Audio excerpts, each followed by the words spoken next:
अपने बेटे को या अपने नौकर को या किसी को कोई आज्ञा देते हैं। अब बाप अपने बेटे को कहता है कि फला काम कर ला और वो बेटा इनकार करता है, तो आप थोड़ा प्रयोग करके देखना।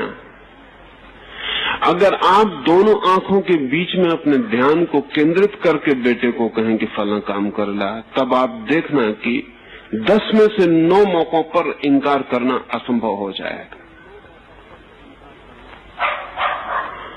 और इससे उल्टा करके आप देखना कि आंखों के बीच में ध्यान को केंद्रित मत करना, तो 10 में से 9 मौकों पर इनकार करना संभव हो जाएगा।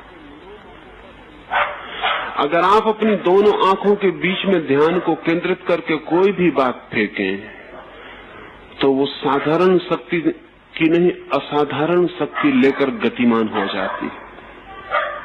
अगर किसी व्यक्ति की प्रतिमा को मन में रख के और उसकी छोटी प्रतिमा को ध्यान में लेकर आज्ञा के चक्र से अगर गीली मिट्टी के बनाए हुए लौंदे पर फेंक दिया जाए, तो वो गीली मिट्टी का लौंदा साधारण मिट्टी का लौंदा नहीं रह जाता, वो आपकी आज्ञा से संक्रामित और आविष्ट हो जाता है।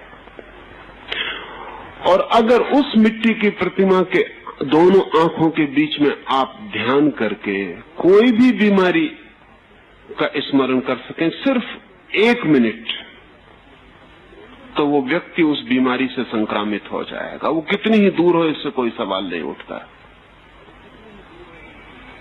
उसकी मृत्यु तक घटित हो सकती है।